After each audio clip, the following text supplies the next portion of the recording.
राधे राधे, जय श्री कृष्णा। मैंने पितरों को प्रसन्न करने के लिए आप लोगों को से कुछ बातें हमने शेयर की और उसमें मैंने बोला था कि आप लोगों को पितरों की मुक्ति कैसे हो सकती है, उसकी क्या कहानी है, उसको मैं बताऊंगी। तो आज की कथा उसी पर है।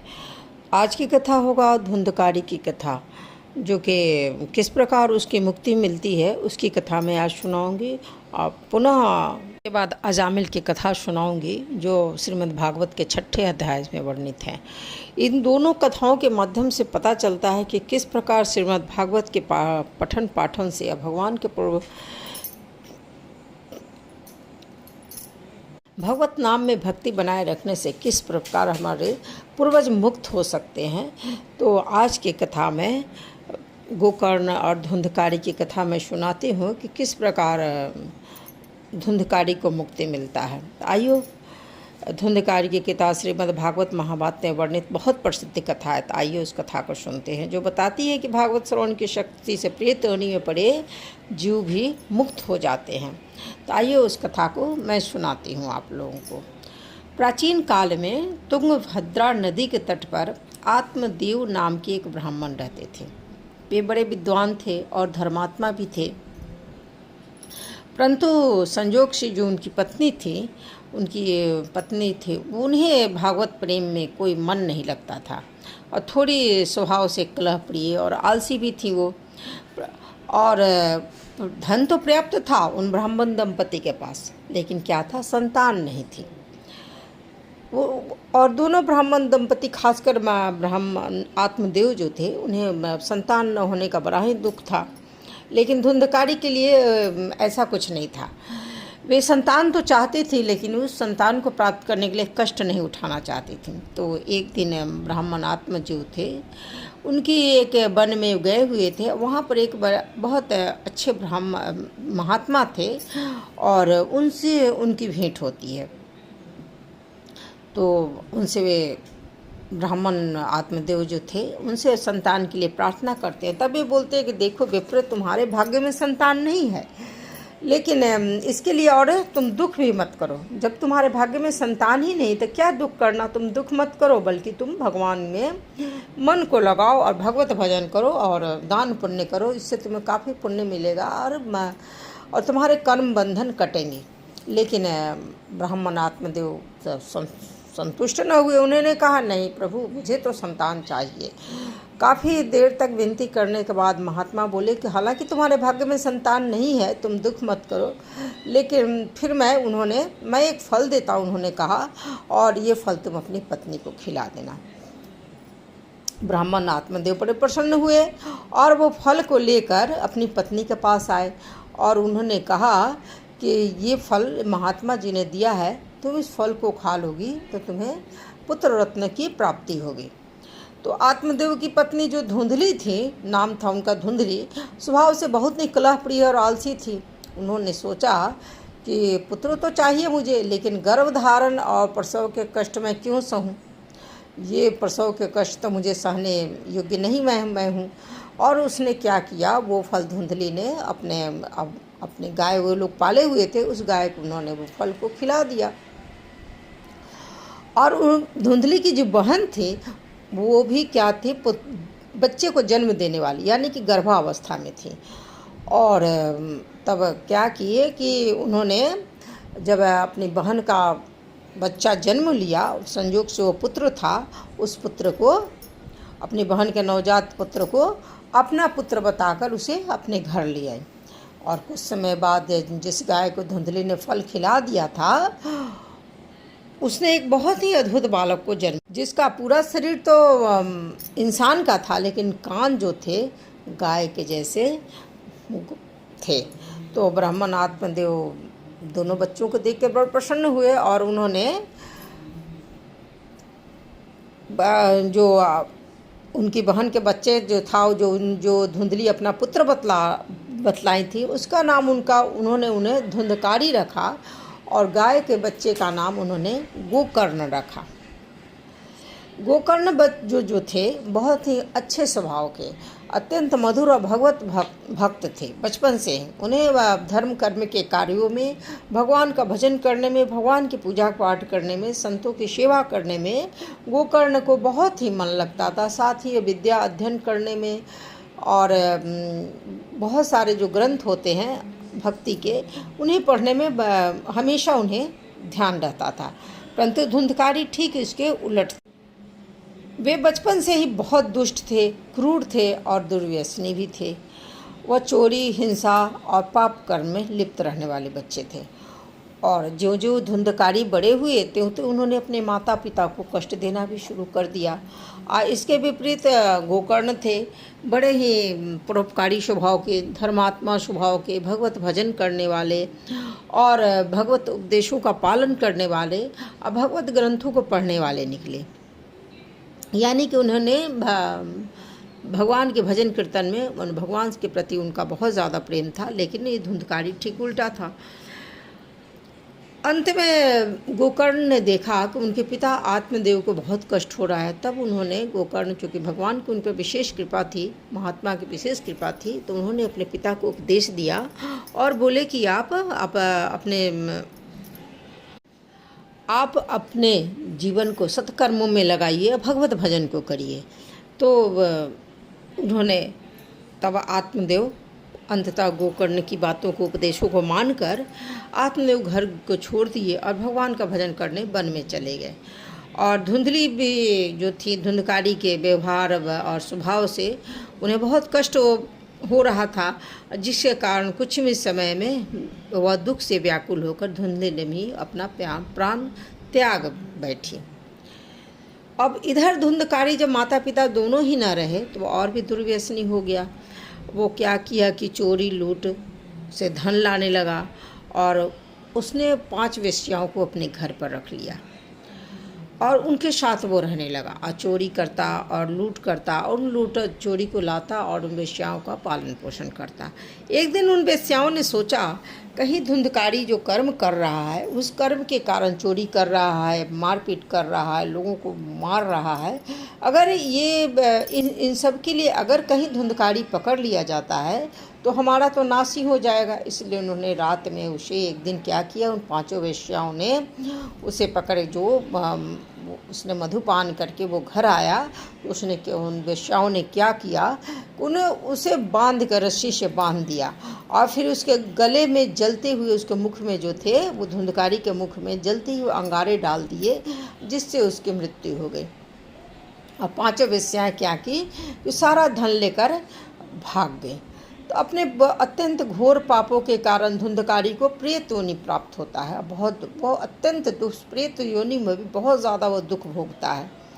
तो कुछ समय बाद गोकर्ण जो थे, पिता के जाने के बाद गोकर्ण भी तीर्थ यात्रा पर निकल गए थे। तो रात में वो घर लौटते हैं तो और जब घर में विश्राम कर रहे थे तो रात में धुंधकारी अत्यंत भयंकर रूप धारण करके उनके सामने प्रकट हो गया, गोकर्ण के सामने। तब गोकर्ण ने पूछा कि बताओ तुम कौन हो। तब वो प्रेत बोला कि तुम मुझे नहीं पहचान रहे हो, मैं तुम्हारा भाई धुंधकारी हूँ और मैंने इतने पाप किए हैं अपने पापों के कारण मैं प्रेत योनि में पड़ा हूँ। कृपा करके तुम मेरा उद्धार करो, क्योंकि तुम बड़े ही धर्मात्मा हो और सभी भगवत ग्रंथों के ज्ञाता भी हो और तुम्हें भगवत भजन में मन भी लगता है। तो तुम मेरा क्या करो, तुम मेरा उद्धार करो। तब गोकर्ण ने उसके लिए गया श्राद्ध किया और बहुत सारे कर्म किए, परंतु धुंधकारी को मुक्ति नहीं मिली।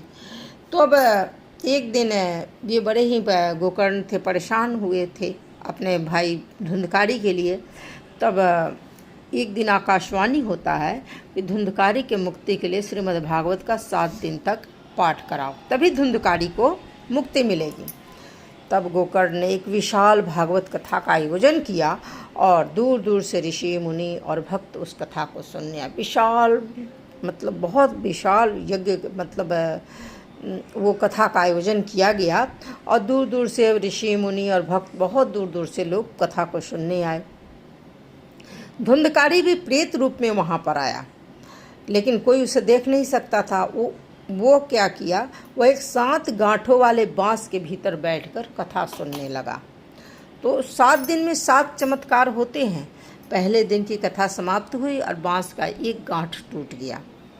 पुनः दूसरे दिन की कथा समाप्त हुई, बांस का दूसरा गांठ टूट गया। तो दूसरे गांठ में, अब तीसरे गांठ में हो गया, और तीसरे दिन की कथा समाप्त हुई, तीसरा गांठ भी समाप्त टूट जाता है। इस तरह चौथे दिन की कथा के बाद चौथा गांठ टूट जाता है, 5वें दिन की कथा के बाद 5वां गांठ टूट जाता है, 6ठे दिन की कथा के बाद 6ठा गांठ टूट जाता है, और 7वें दिन की कथा के बाद 7वां गांठ भी टूट जाता है। भागवत कथा 7वें दिन की भागवत कथा पूर्ण हुई, तब बांस की 7 गांठें टूट गई और धुंधकारी प्रेत योनि से मुक्त हो जाता है, एक दिव्य रूप धारण करता है।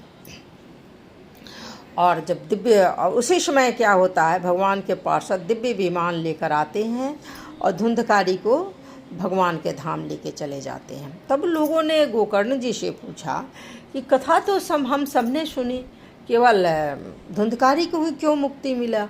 तब गोकर्ण जी बताए कि धुंधकारी ने कथा को पूरे मन योग से सुना, उसने दिन रात उन कथाओं पर मनन किया, प्रत्येक दिन की कथा पर, और उन कथाओं में ही वो मग्न होकर रहा। इसलिए कथाओं को सुनने समय पूरी ध्यानपूर्वक कथाओं को सुनना चाहिए, तभी उन कथाओं का फल मिलता है। तो धुंधकारी ने उन 7 दिन की कथाओं को पूरे मनयोग से हर एक बातों को सुना, जिसके कारण उसकी 7वें दिन मुक्ति, कथा जो ही समाप्त होती है उसे मुक्ति मिल जाती है। तो कहने का तात्पर्य है कि एकाग्र मन से, श्रद्धा भाव से कथा को सुनने से तभी मुक्ति प्राप्त, यूं ही कथा सुनने से मुक्ति नहीं प्राप्त होती है। कथा का मुख्य संदेश यह है कि श्रद्धा और एकाग्रता से भगवान का श्रवण करने से महान पापी का भी कल्याण हो जाता है। केवल कान से सुनना ही पर्याप्त नहीं है, मन को भी कथा में लगानी पड़ेगी। भगवान की कथा जीव को संसार के बंधनों से मुक्त करने की शक्ति रखती है। इसी कारण से बहुत से लोग अपने पितरों की शांति और सद्गति की कामना से भागवत सप्ताह का आयोजन करते हैं और पूर्ण श्रद्धा भाव से भागवत का श्रवण करते हैं। तो ये कथा मैंने, धुंधकारी की कथा मैंने सुनाई।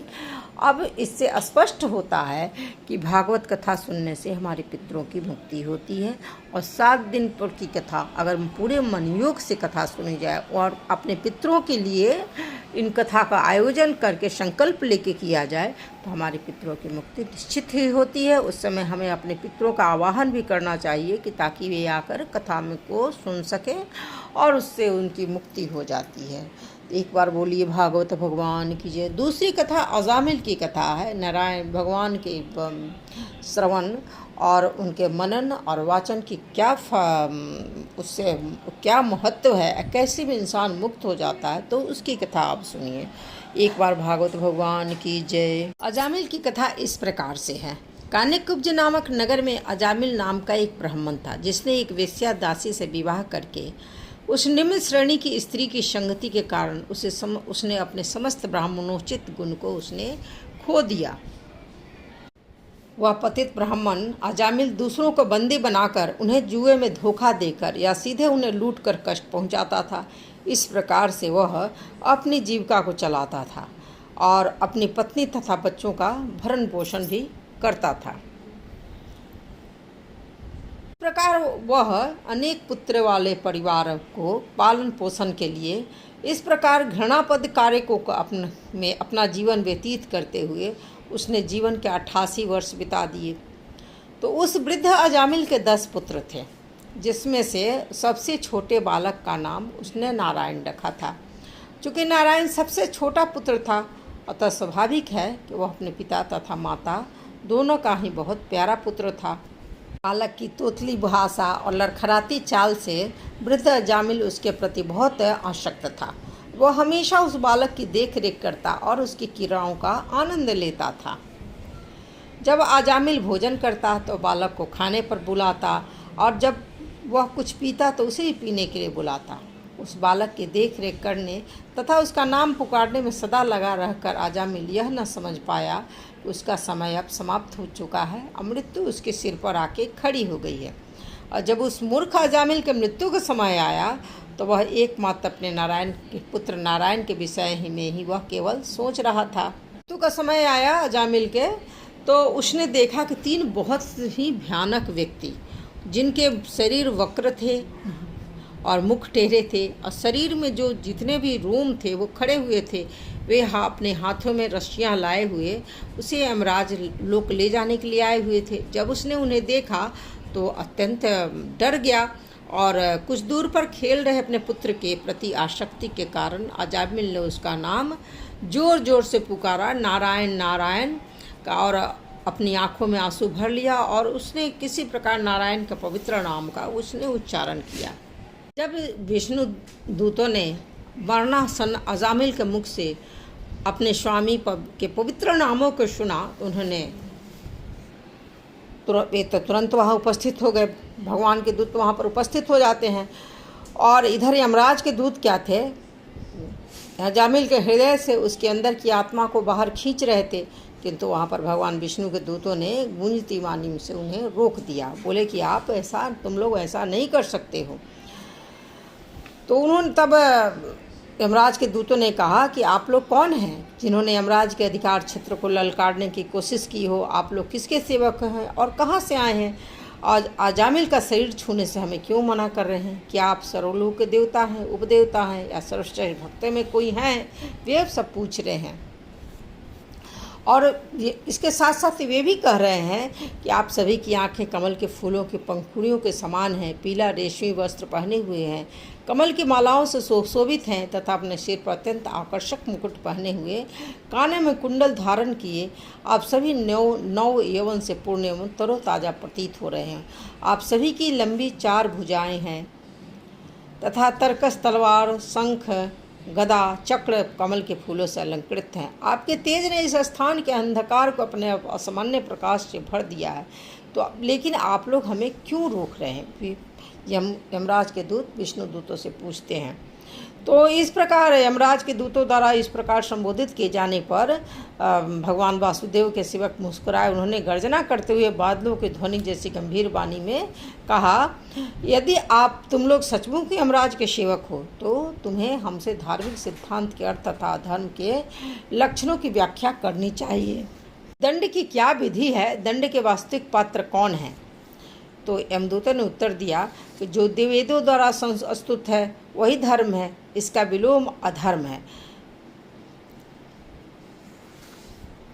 कहते हैं, हे वैकुंठवासियों, तुम लोग निष्पाप हो, परंतु इस भौतिक जगत के अंदर रहने वाले सारे निवासी कर्मी हैं, चाहे वे शुभ कर्म कर रहे हो अशुभ।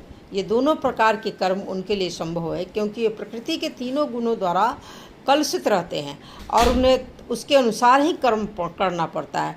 जिसने भी भौतिक शरीर अपनाया वह निष्क्रिय नहीं हो सकता, और भौतिक प्रकृति के तीनों गुणों के अधीन कर्म करने वाले के लिए पाप कर्म से बच पाना असंभव है। इसलिए हम इस भौतिक जगत के सारे जीव दंडनीय हैं। इस जीवन में अपने धार्मिक या अधार्मिक कार्यों की मात्रा के अनुपात में मनुष्य जो है अपने अगले जीवन में अपने कर्म के अनुरूप फलों का भोग करता है। तो हे देव श्रेष्ठों, हम विभिन्न प्रकार के 3 जीवन को देखते हैं जो प्रकृति के 3 गुणों के क्लेश के कारण होते हैं। इस प्रकार जीव शांत, अशांत तथा मूर्ख, सुखी, दुखी या इन दोनों के बीच तथा धार्मिक, अधार्मिक या अर्धधार्मिक माने जाते हैं। और फिर हम निष्कर्ष निकालते हैं कि अगले जीवन में 3 प्रकार के भौतिक प्रकृतियाँ किस प्रकार से कर्म करेंगी। जिस प्रकार वर्तमान वसंत काल भूत तथा भविष्य काल के वसंत कालों की प्रकृति को सूचित करता है, उसी प्रकार सुख दुख दोनों से मिश्रित यह जीवन मनुष्य के भूत तथा भावी जीवन के धार्मिक तथा अधार्मिक कार्यों के विषय को साक्ष्य को प्रस्तुत करता है। सर्वशक्तिमान यमराज ब्रह्मा के ही समान हैं, क्योंकि जब वे अपने निजी लोक या परमात्मा की भांति हरेक के हृदय में स्थित होते हैं, वे मन के द्वारा जीव के विगत कार्यों का अवलोकन करते हैं और यह समझ जाते हैं कि जीव अगले जीवन में किस प्रकार का कर्म करेगा। अजामिल के बारे में बतलाते हुए हैं, उन देवदूतों को कहते हैं कि प्रारंभ में अजामिल नाम का यह ब्राह्मण जो था, सादे वैदिक ग्रंथों का अध्ययन किया था इसने, और बहुत अच्छे चरित्र और अच्छे संस्कार तथा अच्छे गुणों का आगार था। वह सारे वैदिक आदेशों को संपूर्ण करने में दृढ़ था और बहुत मृदु और सुशील था। अपने मन तथा इंद्रियों को वश में रखता था। यही नहीं, वो सदा सच बोलता था। वह जानता था कि वैदिक मंत्रों का उच्चारण किस प्रकार से करना होता है तथा वह अत्यंत शुद्ध भी था। अजामिल अपने गुरु अग्निदेव, अतिथियों तथा घर के वृद्धजनों का बहुत आदर करता था। निसंदेह वह झूठी प्रतिष्ठा से मुक्त था। वह सरल, सभी जीवों के प्रति उपकार करने वाला और शिष्ट था। वह न तो व्यर्थ की बातें करता था, न किसी से ईर्ष्या करता था। एक बार यह ब्राह्मण अजामिल अपने पिता के आदेश का पालन करते हुए जंगल से फल, फूल और शमित और कुश नामक 2 प्रकार की घास लाने जंगल गया। घर वापस आते समय उसे एक अत्यंत कामुक चतुर्थ वर्ण का क्षुद्र व्यक्ति मिला, जो निर्लज्ज होकर एक वेश्या का आलिंगन और चुम्बन कर रहा था। यह क्षुद्र इस प्रकार हंसते गाते हुए आनंद ले रहा था मानो यही उचित आचरण हो। यह शूद्र तथा वेश्या दोनों ही सुरापान किए थे। वेश्या की आंखें नशे में घूम रही थीं और उसके वस्त्र शिथिल पड़ रहे थे। अजामिल ने उन्हें ऐसी दशा में देखा उसके हृदय में उसकी सुप्त जो कामेच्छाएं थी वो जागृत हो उठी और सम्मोहित होकर वह उनके बस में हो गया। उसने धैर्यपूर्वक स्त्री को न देखने के शास्त्रों का आदेश स्मरण करने का यथासंभव प्रयास भी किया। इस ज्ञान तथा अपनी बुद्धि का बल पर उसने कामेच्छाओं को वश करने का प्रयत्न किया, किंतु अपने अंदर कामदेव का आवेश होने के कारण वह अपने मन को नियंत्रित न कर पाया। कुछ ही दिन और स्थिति का और उसने अपना समस्त उत्तम ज्ञान को खो दिया और इस स्थिति का लाभ उठाकर वह सदैव वेश्या के विषय में सोचने लगा। थोड़े ही समय बाद उसने उसे अपने घर में नौकरानी के रूप में रख लिया तथा ब्राह्मण के समस्त अनुष्ठानों का अजामिल ने परित्याग कर दिया।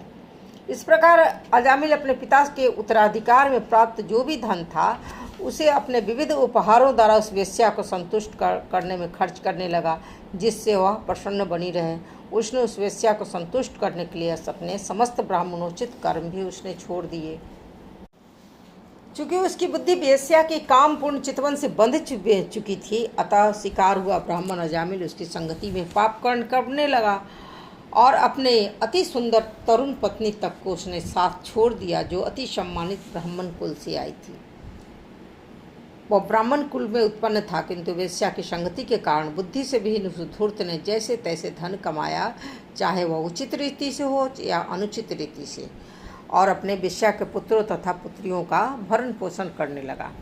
उस ब्राह्मण ने पवित्र शास्त्रों के विधि विधान का उल्लंघन किया और वेश्या द्वारा बनाया भोजन करने में बड़े ही अनुदायित्वपूर्ण ढंग से अपनी दीर्घ आयु बताई। इसलिए वह पापों से भरा है और अस्वच्छ है और निषिद्ध कर्मों से लिप्त है। इस अजामिल ने कोई पश्चाताप भी नहीं किया है, अतः उसके पापी जीवन के कारण हम उसे दंड देने हेतु यमराज के समक्ष ले जाएंगे। वहाँ यह अपने पाप कर्मों की मात्रा के अनुसार दंडित होगा। इस प्रकार और फिर उसे शुद्ध बनाया जाएगा। इस प्रकार यमराज के दूत विष्णु दूतों को बताते हैं। वहाँ पर जो विष्णु दूत थे तर्क देते हैं कि इसने यहाँ तक कि शुरू में भी और पूर्व में भी कि अजामिल अपने पूर्व में भी अपने समस्त पाप कर्मों का प्रायश्चित कर चुका है। तो यमराज के दूत पूछते हैं कैसे उसने किया।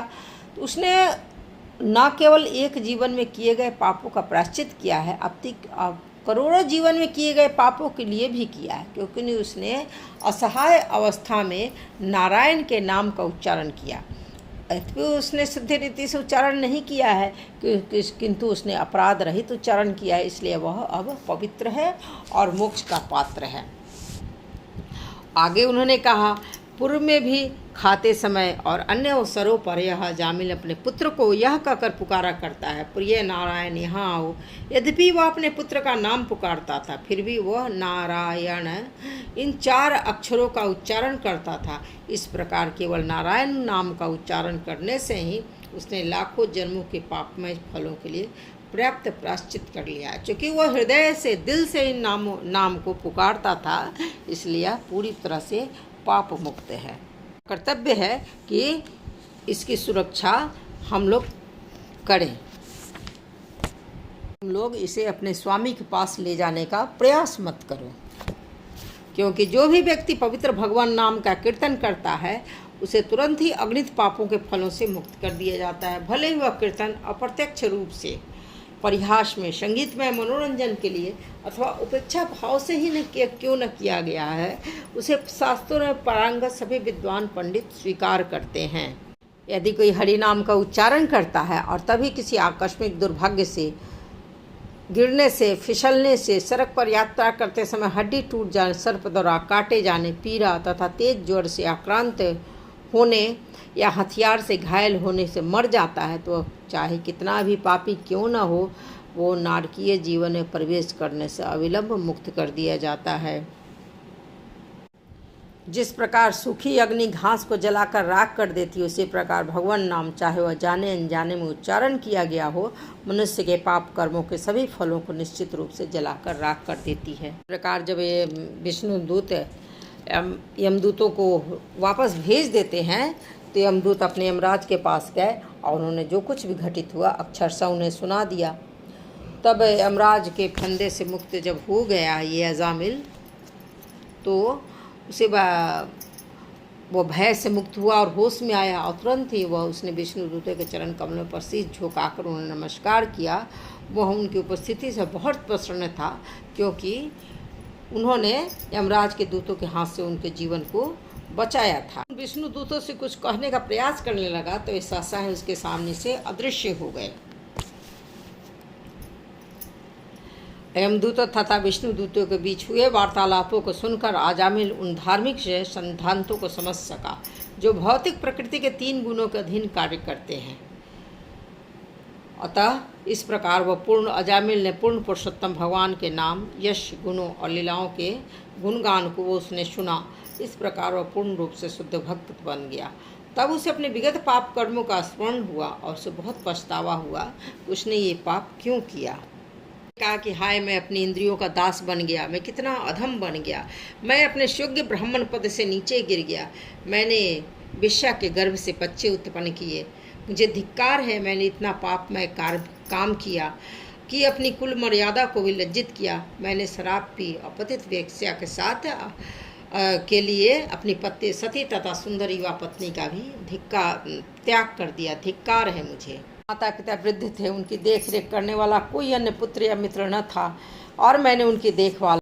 यस अजामिल बार बार पश्चाताप करता हुआ भगवत भजन में लीन रहने लगा। वह पवित्र नदी के तट पर आसन लगाकर भगवान विष्णु के नाम का जप करने लगा। उसके मुख पर आत्मज्ञान, शांति और भक्ति का तेज झलक रहा था।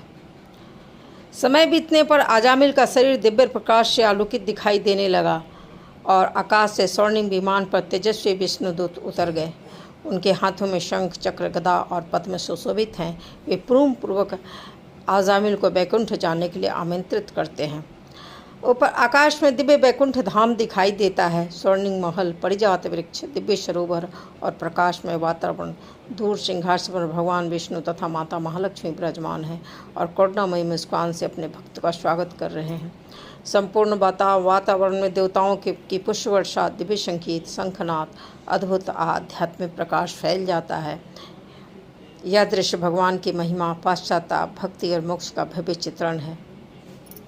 ये निकलता है कि भगवान का जप, ध्यान और कीर्तन मनुष्य कितने भी पापी मनुष्य हो उसे मुक्ति मिलती है। तो अगर हम अपने पितरों के लिए इन भगवान की भक्ति, कीर्तन और इत्यादि करके उनके प्रति हम समर्पित करते चलें तो अवश्य ही पितरों का भी को भी मुक्ति मिलती है और फिर उनका आशीर्वाद हम सभी को मिलता है। तो आशा है वीडियो आप सभी को अच्छा लगा होगा। अगर अच्छा लगा तो ज़रूर लाइक करें, सब्सक्राइब करें। धन्यवाद। राधे राधे। जय श्री कृष्णा।